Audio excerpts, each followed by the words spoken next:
एक सवाल होर है। सवाल करन वाले ये कहते ने फिर सानू की करना चाहिए। आखो भाई ताकि साड़ी भी होमे मर जाए, ताकि असी भी कह सकीए साडा जीवन महान है, असी भी मान नाल जी सकीए महान जीवन जी के, असी भी मान नाल कह सकीए आपस को जो जाने नीचा सो गनिए सब ते ऊंचा। हुण सवाल ये है कि होमे मरे किवें? आखो भाई ये सवाल है, लेकिन इस सवाल का जवाब मेरे साहिब पितर बाणी देंदे ने जिहड़े गुरु घर दे नितनेमी ने, जिहड़े रात नूं सौण लग्या पितर बाणी सोहले दी पढ़दे ने, ਉਹ ਇਹ ਪਿਤਰ ਪੰਕਤੀ ਜ਼ਰੂਰ ਪੜ੍ਹਦੇ ਹੋਣਗੇ। ਸਾਖਤ ਹਰ ਰਸ ਸਾਧ ਨਾ ਜਾਣਿਆ, ਤਿਨ ਅੰਤਰ ਹੋਮੈ ਕੰਡਾ ਹੈ, ਜਿਉਂ ਜਿਉਂ ਚਲਹਿ ਸ਼ੁਭ ਹੈ ਦੁਖ ਪਾਵ ਹੈ, ਜਮ ਕਾਲ ਸਹੈ ਸਿਰ ਡੰਡਾ ਹੈ। ਇੱਕ ਵਾਰੀ ਦੁਬਾਰਾ ਫਿਰ ਤੁਸੀਂ ਬੋਲੋ, ਸਾਖਤ ਹਰ ਰਸ ਸਾਧ ਨਾ ਜਾਣਿਆ, तिन अंतर होमै कंडा है, ज्यों ज्यों चलै शुभ है दुख पाव है, जम काल सहे सिर डंडा है। इस पंक्ति की विचार नूं विचारन तो पहलों सानू कुछ ऐसे कंडियां की विचार पहलों करनी पेगी जिहड़े कंडे साडे शरीर के अंगां विच छुप जांदे ने। थोड़ा जिहा गहराई का विचार है, जे एकाग्रता भी श्रवण करोगे तो दास को कुछ समझ आ सकती है, क्योंकि दास तुहाडे कोल कुछ सीखण वास्ते आया। मैनूं जदों भेजिया गया सी इस पासे किहा सी तू हर थां सीखण जाना। सिख दा अर्थ इक्को ही है, जिहड़ा हर समय सीखण नूं तैयार होवे उस नूं सिख कहा जांदा है। गुरु दे सतसंग विच सीखण आईदा। मैं भी तुहाडे कोल अज कुछ सीखण आया ताकि मैं तुहानूं कुछ सुणा के अपनियां जीवन दीयां कमियां दूर कर सकां। इस करके मैं तुहाडे पितर चरनां विच गुरु दीयां गल्लां दी साझ पाउण वास्ते तुहाडे कोल आया। जदों इह पंक्ति नूं विचारदा ਤਾਂ ਪਹਿਲਾਂ ਉਹਨਾਂ ਕੰਡਿਆਂ ਦੀ ਵਿਚਾਰ ਕਰਨੀ ਪੈਂਦੀ ਹੈ ਜੋੜ ਮੇਰੇ ਸਰੀਰ ਦੇ ਅੰਗਾਂ ਵਿੱਚ ਛੁਪ ਜਾਂਦੇ ਨੇ। ਸਰੀਰ ਦੇ ਕਿਸੇ ਅੰਗ ਵਿੱਚ ਕੰਡਾ ਛੁਪ ਜਾਏ, ਉਸ ਨੂੰ ਨਾ ਕੱਢਿਆ ਜਾਏ ਤਾਂ ਉਹ ਕੰਡਾ ਆਪਣੀ ਥਾਂ ਅੰਦਰ ਅੰਦਰ ਬਣਾਉਣਾ ਲੈਂਦਾ ਹੈ। ਉਸ ਅੰਗ ਦਾ ਮਾਸ ਗਲਣਾ ਸ਼ੁਰੂ ਹੋ ਜਾਂਦਾ ਹੈ, ਉਸ ਦੇ ਅੰਦਰ ਪੀਕ ਪੈ ਜਾਂਦੀ ਹੈ, ਜ਼ਹਿਰ ਪੈ ਜਾਂਦੀ ਹੈ, बड़ी पीड़ा होती है। और कई बार इस तरह भी होता है, इतनी जहर फैल जाती है कि उस अंग की मौत भी हो सकती है, वो अंग डेड भी हो सकता है। हुण सियाणे कहंदे ने की करना चाहिए। सियाणे कहंदे ने इसनूं अच्छे डॉक्टर को ले जाना चाहिए। ऑपरेशन थिएटर विच डॉक्टर की करता है, इसका ऑपरेशन करता है। ऑपरेशन करन समय की करता है, सब तो पहलों कंडा कटदा है। ये नहीं कि सिर्फ जहर कढ़ दिंदा है, ये नहीं कि सिर्फ पस पई हुई कढ़ दिंदा है, सिर्फ ये नहीं कि जख्म नूं सिर्फ साफ करदा है, सब तो पहलों कंडा कटदा है। जदों कंडा निकल जाए फिर जहर कढ़ दिंदा है, साफ करके मलम लगा दिंदा है। हुण कंडा निकल गया, हुण कोई खतरा नहीं। हुण कंडा निकल गया, हुण मुड़ के जहर फैलण की कोई गल नहीं। हुण कंडा निकल गया, मलम नाल मास मोल जाएगा, मुड़ के पीड़ा नहीं। ਸਿਆਣੇ ਡਾਕਟਰ ਪਹਿਲਾਂ ਕੰਡਾ ਕੱਢਦੇ ਨੇ। ਇਹ ਗੱਲ ਸਮਝ ਆਈ ਹੈ ਕਿ ਜੇ ਹਉਮੈ ਦਾ ਕੰਡਾ ਚੁਭਿਆ ਹੋਇਆ, ਪਤਾ ਨਹੀਂ ਕਿੰਨਾ ਕੁ ਸਮਾਂ ਹੋ ਗਿਆ ਚੁਭਿਆ ਨੂੰ, ਹੁਣ ਤਾਂ ਪੀੜਾ ਬੜੀ ਹੈ। ਸੱਚੀ ਗੱਲ ਕਹਾਂ, ਅੰਦਰ ਜ਼ਹਿਰ ਹੀ ਜ਼ਹਿਰ ਹੈ। ਹਉਮੈ ਦੇ ਕੰਡੇ ਕਰਕੇ ਅੰਦਰ ਦੁਰਗੰਧ ਹੀ ਦੁਰਗੰਧ ਹੈ, ਅੰਦਰ ਪੀੜਾ ਹੀ ਪੀੜਾ ਹੈ। ਆ ਵੇਖ ਲੋ, ਬੰਦਾ ਧਰਮ ਕਰਮ ਵੀ ਕਰਦਾ ਹੈ, ਬੰਦਾ ਸਤਸੰਗ ਵਿੱਚ ਵੀ ਆਉਂਦਾ ਹੈ, ਬੰਦਾ ਪਾਠ ਵੀ ਕਰਦਾ ਹੈ, ਫਿਰ ਵੀ ਖਪਦਾ ਬੜਾ ਹੈ, ਖਿਜਦਾ ਬੜਾ ਹੈ, ਕ੍ਰੋਧੀ ਬੜਾ ਹੈ, ਫਿਰ ਵੀ ਕੁੜਦਾ ਰਹਿੰਦਾ ਹੈ, ਅੰਦਰ ਅੰਦਰ ਸੜਦਾ ਰਹਿੰਦਾ ਹੈ। ਕਿਉਂ? ਪਾਠ ਕਰਨ ਵਾਲਾ ਵੀ ਅੰਦਰ ਅੰਦਰ ਕੁੜਦਾ ਹੈ। ਇਹ ਕਿਉਂ? ਗੁਰਦੁਆਰੇ ਆਉਣ ਵਾਲਾ ਵੀ ਟੈਨਸ਼ਨ ਵਿੱਚ ਕਿਉਂ ਹੈ? ਧਰਮ ਕਰਮ ਕਰਨ ਵਾਲਾ ਵੀ ਫਿਰ ਅੰਦਰ ਅੰਦਰ ਕੁੜਦਾ ਕਿਉਂ ਹੈ?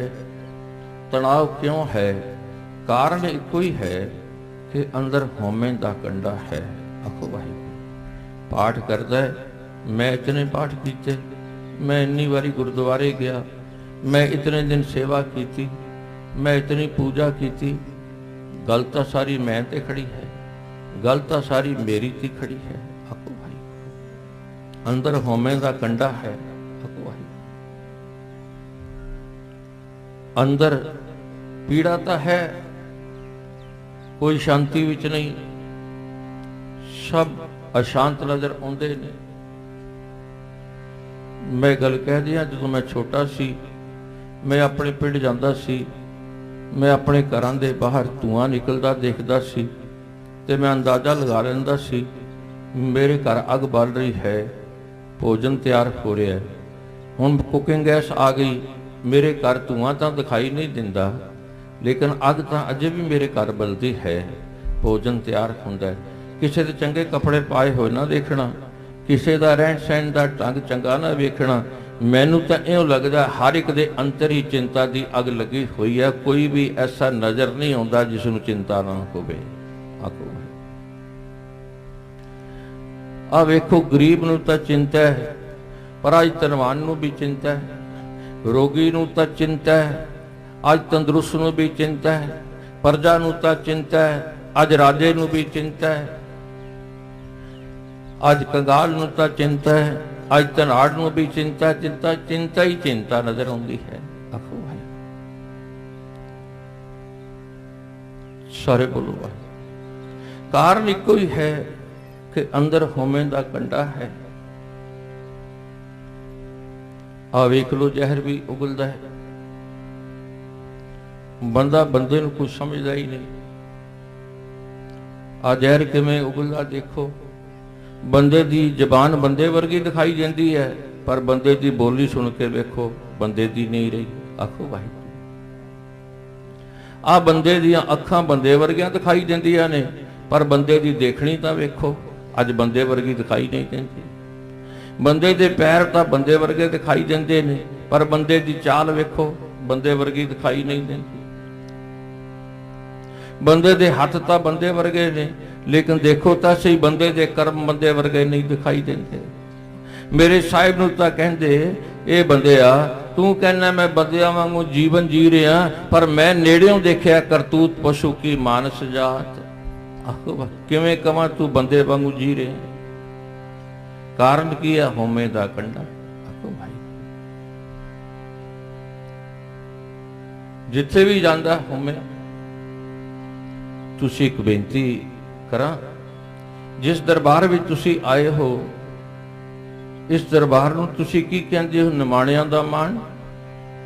ठीक है, तुसी इस दरबार नूं कहंदे हो निताणियां दा ताण, फिर इत्थे मान उसे नूं मिलेगा ना जिहड़ा निमाणा बन के आएगा। जिहड़ा मान दिखाएगा उन्हें की लै जाना? आखो भाई, जिहड़ा निताणा बन के आएगा ताण वही लैके जाएगा, जिहड़ा पहले ही ताण दिखाएगा उसने की लैके जाना है? नदियां दे दरिया दे किनारियां ते खड़ के पानी मंगी जाओ, मंगी जाओ, किसी ने नहीं पिलाउणा। चुक जाओ, चुक के बुक भर के पी लो। इस दर ते आने वाले हो झुकना पेगा, फिर तो बख्शिश लै जाओ। जे झुकना नहीं आता तो कुछ नहीं जे मिलना। आखो वाहिगुरू। इत्थे तो वही लैके जाएगा जिहड़ा झुकेगा, जिहड़ा मन करके भी झुकेगा। सिर्फ सिर करके ही झुकना नहीं, मन भी झुकाना पेगा। जिथे सिर झुकदा है उत्थे अपना मन भी झुका। आखो वाहिगुरू। नमस्कार ताको लख वार, ए मन दीजै ताको वार। तुदनो निमण मनण तेरा नाम, तुहानू मत्था टेकना है, तुहाडी आग्या विच रहना है, तुहानू मत्था टेकना है, तुहाडी सोच नू मनना है, तुहानू मत्था टेकना है, तुहाडे सिद्धांत नू मनना है। एक ही होया मत्था गुरु ग्रंथ साहिब नू टेके ते कर्म बाहर होर कुछ करे जिहड़े गुरु दे हुक्म विच नहीं, ते मत्था किवें टेकिया। आखो वाहिगुरू। जिसनू मत्था टेकी जा उसे दा ही हो जाईदा है, जिन्हों मत्था टेकी जा उसे दा ही बन जाईदा है, जिसनू मत्था टेकी जा उसे दे ही विचार हुंदे ने, जिसनू मत्था टेकी जा उसे दा ही सुभाव हुंदा है। और जे तू मत्था ही टेक दिता ते ए मत्था होर किवें, होर किसे पासे किवें टेक रहे हैं। आखो वाहिगुरू। मत्था तो गुरु ग्रंथ साहिब दा हो गया। आखो वाहिगुरू। सारे बोलो वाहिगुरू। हुण होमे दा कंडा किवें कढ़िया मेरे सतगुरु ने, एक बारी सारे बोलो वाहिगुरू। जिवें आम कंडे नूं हॉस्पिटल च लिजा के ऑपरेशन किया जाता है, मैनूं समझ आउंदी एक शब्द द्वारा मेरे सतगुरु होमे दे पेशेंट नूं, होमे दे रोगी नूं सत संगत विच लै आउंदे ने। साध संग जां का मिटाए अभिमान। आखो वाहिगुरू। ये ऐसा हॉस्पिटल है। आखो वाहिगुरू। ये ऐसा हॉस्पिटल है जिथे होमे दा कंडा निकलदा है। आखो वाहिगुरू। मैं नहीं कहता, मारे बाणी नहीं कहा साध संग जां का मिटाए अभिमान। और सतगुरु रबी बाणी दे ज्ञान का ऑपरेशन करते। कैसा ऑपरेशन है? सवाल करने वाले कहते छुरी केड़ी वरतते ने? ऑपरेशन में छुरी वरती जाती है। सतगुरु भी छुरी वरतते होणगे। सतगुरु छुरी वरतते ने होमे दा कंडा कढ़ण वास्ते। सच की काती सच सब सार, काड़त तिसकी अपर अपार। सच दी छुरी जो सच दे ही लोहे तो बनी हुई। आखो वाहिगुरू। सच दी छुरी, सच की काती, काती कहते हैं छुरी नूं। सच की काती सच सब सार, काड़त तिसकी अपर अपार। सच दी छुरी जो सच दे लोहे तो बनी हुई। साहब श्री गुरु नानक देव जी महाराज एक शेख नूं उसके सवाल का जवाब दे के कहते हैं सच की काती सच सब सार, काड़त तिसकी अपर अपार। कहते फिर ये छुरी तिखी चाहिए है। छुरी तिखी होएगी ताइयों काऊ करेगी। ते सतगुरु ये छुरी तिखी किवें करदे ने? कहते शब्दे साण रखाई लाए। छुरियां साण ते तिखियां हुंदियां ने। ये सच नूं गुर शब्द द्वारा कमाया जाता है। शब्द की साण ते तिखी की जाती है। शब्द की कमाई ते। आखो वाहिगुरू। गुर शब्द की कमाई ते सच नूं कमाया जाता है। कहते छुरी रखदे किथे ने? गुण की ठेकै विच समाए, परमेश्वर दे गुणां दी म्यान विच। आखो एक बारी सारे बोलो भाई। अगो कहते तिस दा कुठा होवे शेख। हे शेख सुन, जेड़ा सच दी छुरी दा कुठा, सच दी छुरी दा काव खा गया,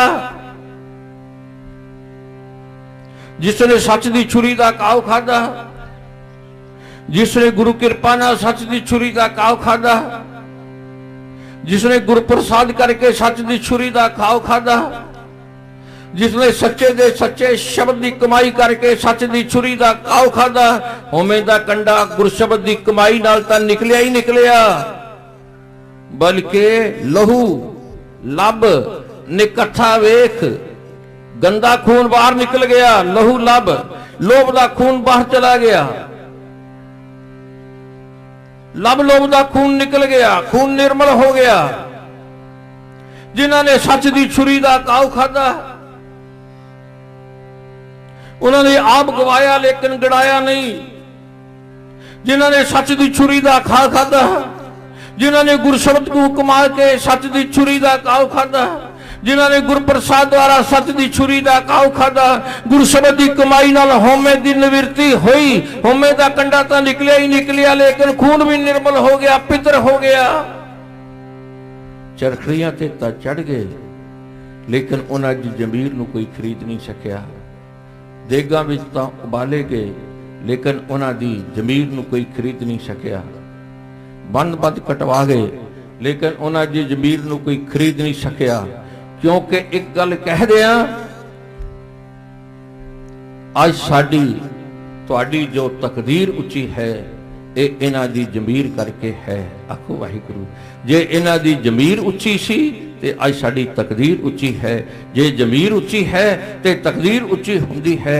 इस करके तुहाडी तकदीर इन्हां जमीरां वालियां दे हत्थ विच है। आखो वाहिगुरू, जिन्हां ने महान कुर्बानियां कीतियां ने, जिन्हां ने अपना सब कुछ गवा के भी गिनाया नहीं, जिन्हां ने तुहाडे शीश ते दस्तारां जो अज नज़र औरिया ने, ये उन्हां उच्चियां जमीरां दा सदका ने। आखो वाहिगुरू, अज जो तुहानूं दस्तारां करके सरदार जी बुलाया जाता है, ये उन्हां जमीरां उच्चियां दा प्रताप है। आखो वाहिगुरू, सच है, साडियां सियाणपां नाल सानू सरदारियां नहीं मिलियां, साडियां अकल दियां जुगतां नाल सानू सरदारियां नहीं मिलियां। जे मिलियां होइयां सरदारियां तुसी सचमुच सदीवी समय वास्ते कायम रखनियां ने, ते इन्हां जमीरां वालियां दी याद ना भुलाउणा, इन्हां जमीरां वालियां दे करतव ना भुलाउणा, इन्हां जमीरां वालियां दी कमाई ना भुलाउणा। उन्हां नूं कमाईआं नूं अपने अंदर चेते करके उन्हां राहां ते तुरना, जिन्हां राहां ते ओ तुर के सानू तुरना सिखा गए। आखो वाहिगुरू।